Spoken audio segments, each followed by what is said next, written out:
The Major Spoilers podcast covers news, reviews, and of course spoilers, and goes into details about the topics discussed. So if you haven't read, listened, or watched the items we talk about, you might want to come back later. Welcome to issue 1066 of the Major Spoilers podcast. Thank you for downloading and checking us out this week. Hey, it's me, Stephen Schleicher, and you may be saying, where's all the other stuff? Well, if you listen to the Major Spoilers podcast pre-show, you know all the answers. Plus more, plus my review of the Marvels. But you can only get that if you're a patron at patreon.com/Major Spoilers. $5 a month helps us out, keeps the show alive, and allows me to bring in people every so often to share this show space with me. But that's not the reason why Matthew and Rodrigo are not here this week. Big scheduling issues at the Major Spoilers HQ, which, again, patrons know all about that right now. So instead of having no show, I figured we would sit down and we would share with you just a couple of things that are going on at Major Spoilers. We've kind of moved away from news segments type stuff, but there are some very interesting things that you might be interested in on the Major Spoilers website. In fact, I know most of you will be interested in that. A little promotion for Dan Patrice, who does the Munchkinland podcast. He did a great episode this week. That's available now, issue number 696. Where he talks about all the cool Kickstarter games that are out there that are currently being run, including the Street Masters one, which I know Brian and I have been talking about off mic since this new Street Masters launched, which is technically a new Kickstarter, but also covering the one that kind of fell on its face in Indiegogo. So that is very cool. Jonathan actually wrote a really cool one for the So You Want to Read Comics about Beach Comics. So there's some comics there you might want to read. One of them we actually reviewed on the Major Spoilers podcast a few years ago. Skybound Entertainment announced, or I should say Skybound Tabletop announced an Invincible tabletop game. So if you're interested in that, go check that out at the Major Spoilers website. And of course, we have reviews and sneak peeks. That's one of the things that we don't push as much anymore because we've moved away from automated social media posts, just because that company wanted $700 a year and they're like, we can post to all the social medias, Facebook and Twitter. And then Twitter took it away and they're like, we can post to Facebook and LinkedIn. I'm like, come on, guys. Yeah, we don't work with that group anymore, and I just share that stuff. But we have so many sneak peeks that come out on Tuesday ahead of New Comic Book Day that if you are looking for what you can go pick up, most of the companies send us stuff. Now, there is one big company that does not send us their previews anymore and does not send us any reviews anymore, but that's okay. I don't hold that against them. But pretty much everybody that has something cool coming out shares it over at majorspoilers.com, and you can go check out those sneak peeks each and every week. One of the things that people are going to be talking about, because it was definitely a hit series, and because it is the 40th anniversary, there is a brand new Teenage Mutant Ninja Turtles, The Last Ronin II Re-Evolution #1 that is out this week from IDW Publishing, writers Kevin Eastman and Tom Waltz, with art by Ben Bishop, and I'm going to mispronounce these names. I apologize in advance. Esau Escorza and Issac Escorza are the artists on this. And there's two different artists because there is a flashback sequence where the Turtles are talking about their ancestry and kind of give you, if you've never picked up a Teenage Mutant Ninja Turtles book, if you've never watched a Teenage Mutant Ninja Turtles movie, if you've never watched a Teenage Mutant Ninja Turtle cartoon show or video game, this kind of gives you the whole history of how Splinter and Shredder came to the United States and how they got mutated, or at least Splinter getting mutated and the Turtles getting mutated and love. So there's a bit of a flashback there, but I think it's done very, very well. And of course, the art is very good. If you enjoyed the Last Ronin series, this kind of picks up, it picks up like 15 years later, when you might expect a new group of mutant turtles might become teenagers.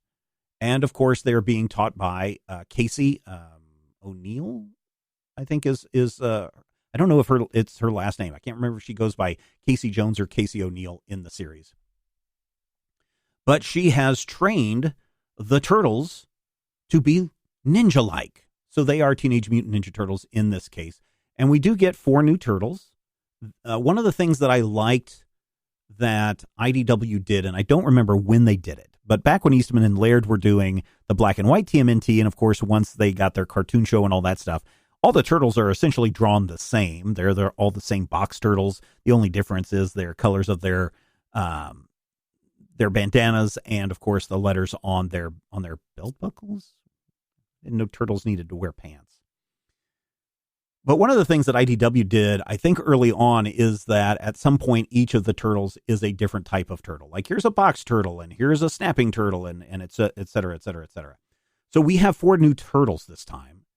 And I haven't done my research. Somebody out there who is much smarter than me will write to me at podcast@majorspoilers.com or tweet at me at our Major Spoilers on X. I don't know. It doesn't make sense to say, hey, they're going to tweet on me at X.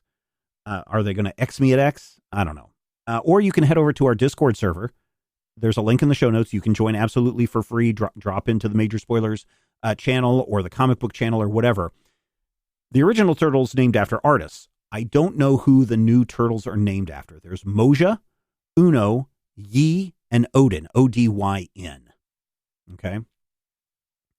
And they are very much like what you would expect from turtles. They're teenagers that are out and about in the futuristic city that is going through collapse. And the state is, the city state is trying to keep things together, New York City. There are people that are raiding the generators that are keeping the city from being flooded. There are people that are raiding supplies all over the place. And so Casey and her band of resistance fighters are fighting back the people that are trying to take over. At the same time, she's teaching the turtles to get into the fight. So we get to see the turtles do some ninja action stuff, and it's pretty cool in this book. I will say so myself. We also get to see the kids being kids and doing things that they shouldn't be doing, like staying out after curfew and trying to sneak back into their sewer home, which sounds a little bit familiar. And if I'm going to ding this book, and this is my major ding, it feels like let's just take the tropes of the Teenage Mutant Ninja Turtles and move them forward to this future story of instead in the world of Last Ronin, which I don't have a problem with that because we see that happen all the time. We see that happen in all of our sequelized media or rejuvenated media, where we just see the same thing, but it's just different characters doing that.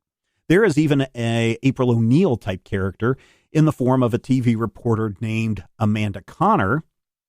And of course, one of the turtles, I don't know which one yet, because I haven't gotten their names and their IDs all aligned. But you can tell that this one kind of likes Amanda. So there we go into the April O'Neil love story bit with one of the turtles kind of digging on her. I don't know if this is going to be, I'm sure it's going to be a success. I don't know if it's going to be as huge of a success as The Last Ronin when we found out what happened to all the Turtle brothers and what was happening in the future and what's going on there. This is a continuation on the story. Last Ronin sold big. I mean, it was a huge hit. It was one of the best sellers, and they've got this hardcover edition. Is a huge seller. So I have no doubt that people are going to be interested in Teenage Mutant Ninja Turtles, The Last Ronin II Re-Evolution #1, when it lands in stores on Wednesday / tomorrow, depending on when you're listening. Hello, future people. It's probably already out now. It is an oversized book. Okay. It is a prestige format miniseries. And so it comes with an oversized prestige format price of $8.99. And so I'm not sure that here's the thing. Is it worth $8.99? In today's market, yes, I can see this having an $8.99 cover price. If this were in the 1980s and we had this prestige cover price, this would be a $5.99 book or a $4.99 book, and people would be complaining because they're paying $1.50 and now they have to pay $5.99 for this book. So the argument never ends. So $8.99, I think, is worth it for this book. Be a little bit much, but it's the Turtles, and IDW needs to get this out. It's long enough that I think it justifies the price. I got to read it in a digital format. IDW was kind enough. They're one of the cool companies that send us review copies. Was kind enough to send us an early review copy last week. So I read this last week. And I thought, what a better time to share this than right here on the Major Spoilers podcast. I enjoy the story. I really like the art. it does feel a little bit tropish at times. I did not get to read this in the prestige print format. So for me, I can go on about the price, but it's up to you if you want to get that format and pay this price. Because of just the tropes of how it feels like we're rehashing old storylines again, I'm going to give this 4 slices of meatloaf out of 5. Or maybe I should say 4 canisters of ooze out of 5. Radioactive mutagen ooze out of 5. I liked it. I enjoyed it. I think it's a good continuation. There's some, so I don't know. I'm not going to spoil this part, but let's just say that in addition to having the ability to walk and talk and do ninja things and like pizza and live in the sewers, at least a couple of these turtles kind of have some additional powers, which I thought was rather surprising. I'm like, has this been something that has been in the past before? And if not, why not? And so it's rather interesting to see those powers appear and how Eastman and Waltz use that in this comic book. So if you want to purchase the Teenage Mutant Ninja Turtles, the Last Ronin II Re-Evolution #1, and you want to get into that prestige format, definitely head to your local comic book store. If you're okay with reading it in a digital format, like I did, minus the watermarks, then you can pick this up via the Amazon affiliate link. The link is there in the show notes. And you can help support Major Spoilers going into the future. It's a small contribution. Honestly, it's like 3% or less. So whatever $8.99, whatever 3% of $9 is, like 30 cents. That 30 cents will allow me to yell at my kids a little bit longer for screwing up this schedule so that we couldn't do a proper show for you guys. I think that is the main thing. Originally this week, it was going to be E-Man, the E-Man series from whenever that was, the Eclipse Comics. I think it was Eclipse Comics that did that. We have moved E-Man because Smikey demanded it. We have moved that. That's Charlton, sorry. We've moved that to the June 11th episode, so you're not going to miss the discussion there. And certainly for those of us that already have read E-Man here at Major Spoilers, we didn't waste our time. I don't think we really wasted our time reading E-Man regardless. Next week on the Major Spoilers podcast, barring any scheduling conflicts, thank you, children, although it is tennis season and the boy plays tennis, he plays doubles, he's not bad. I may be having to miss some things. And definitely next fall, we're going to have some scheduling things just because of final year of soccer. So we'll see how that goes. But next week, because Jarmo demanded it, Doro Hedoro, if that's how you say it. It's from Viz Comics. It's a manga. It's one of those things that people have been demanding us. And of course, all of this year and all of last year, really, we fill up our show with suggestions from our fine listeners, just like you who's listening on your Beats or your AirPods or your Shocks or your Jawbones or your whatever that you are listening to this on. Maybe you have it blasting. Oh, man.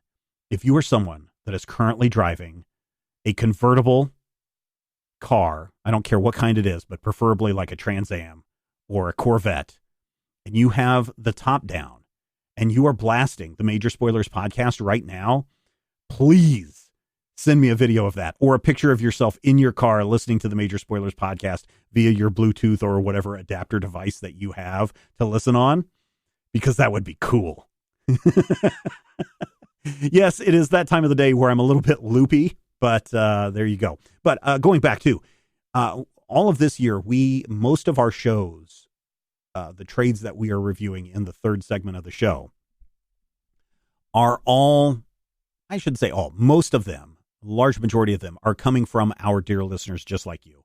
And if you would like to make a suggestion, it's pretty early in the year and I'm going to for sure lose it.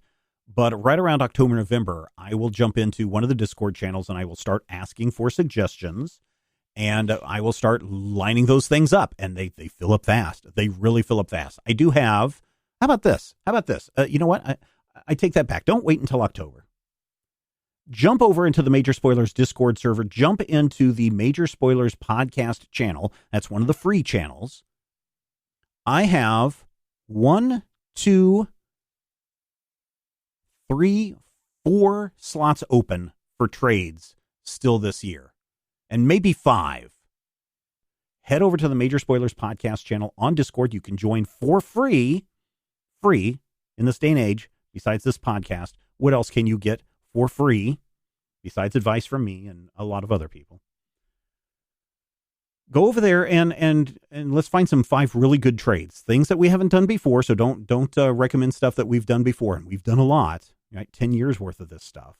Or no, it's been more than 10 years. Oh my gosh, we've been doing this since like 2008, right? So 2008 to today, we've been doing trades and tales every week, at least, hopefully, around 50 times a year.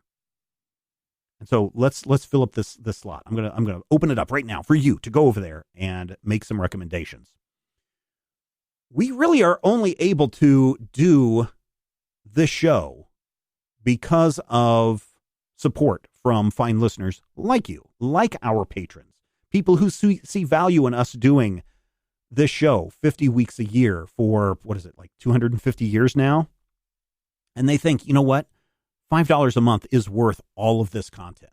And so this week, I want to give it, there's some other people that I didn't get into the show notes, so they're going to get a shout out next week. And maybe your name will be in here too. But I want to give a shout out to the, let's see, are these the same people that I did last week? I think these are the same people that I did last week. Let me open up my mail really quick, and I'll just do everybody who was awesome this week. Let's see, Rax, oh no, never mind. That's a different one. Robert Olson, thank you. Robert Olson upgraded their pledge this week. Thank you, Robert Olson. You are awesome. Also, a big shout out to Nick. Nick is a brand new silver dollar member this week. Thank you, Nick, for your support and your pledge. Also, another silver dollar membership this week. Brian Gatley just became a silver level member. Thank you, Brian. You are awesome. Brian also, is this the same Brian? I don't know if this is the same Brian that reached out to me about maybe switching servers. So thank you for that. I thought there was one more person to give a shout out to this week, just in case I did update my show notes and I don't want to miss anybody. The amazing Chris Godby is another silver level member. If I said your name last week, hey, you're getting 2 shout outs. Also, Sarah Gray, a new gold level patron. Thank you so much for that, Sarah. When you're at that silver level membership, you get access to the Major Spoilers podcast pre-show, where I talk about the Marvels, also a little bit of detective books recommendations, and why everybody else isn't here this week. Obviously, scheduling conflict, but you'll get the full story. And maybe you'll sit there and go, yep, happened to me too. So you get the Major Spoilers podcast pre-show. You get access to secret channels on the Major Spoilers Discord that are only available for patrons. You get access to, what else do you get access to? There's a whole list over there. I think you get you get Critical Hit a week early. At the gold level, you get access to the VIP live chat, where I tell you what's really going on behind the scenes at Major Spoilers. Last VIP live chat we had, I had so much positive feedback from that. And you also get access to our GM Roundtable, the Achtung Cthulhu edition, where Dr. Brad Will and I sit down and I say, hey, here's what I want to do in our next episode of Critical Hit. Here's what I'm thinking of the next session. And Brad will either tell me, hey, do this or don't do this. This sounds like a good idea or a bad idea, and why. And then he also gives me positive critiques, not always positive, but he frames his critiques in a positive way to tell me where I messed up each and every time. So if you want a behind the scenes look on where that story is going, you can only get that when you are like Sarah Gray and become a gold level patron. We're at patreon.com/Major Spoilers. Again, next week on the Major Spoilers show, we are doing Doro Hidoro. It's a manga comic from Viz Comics. Why? Because Jarmo demanded it, and because we know that you love comics, and we do too. And we will talk with you soon. If I had the X-ray vision of a Superman, I could save a few bucks and stand around and read through the covers of the comics on the stand. But although every other page would be backwards, I suppose I could still read the evens and the odds. Well, I don't know. Guess I haven't thought this all the way through. Plus, as soon as the comic book store guy knew, they kicked my butt out on the corner. What a major spoiler. What a major spoiler. way to think about a better way. If I was hulking green or gray, I could just bust through that brick wall, take their comic books away. But then the little meat would deal with all the tanks and bombs and guns. Have you ever tried to read a series with all that going on? Guess I need to rethink this plan. How would I back and board my comics with such huge hands? Guess I already told ya what a major spoiler. What a major spoiler. Yeah, yeah, yeah. What a major spoiler. What a major spoiler. If I'm Stark Raven, it's like a man of iron. I might not be surprised to find that I might actually have the heart cold to follow an entire storyline. Would I really even need to read up on all those escapades? I mean, who needs such distractions when your sister's such a babe? But the downside is such a beast, being shot up in a funny in the Middle East with a gang sign throwing soldier. What a major spoiler. What a major spoiler. Yeah, yeah, yeah. What a major spoiler. Whoa, whoa, whoa, whoa. What a major spoiler. This podcast is copyright 2024 by Major Spoilers Entertainment, LLC.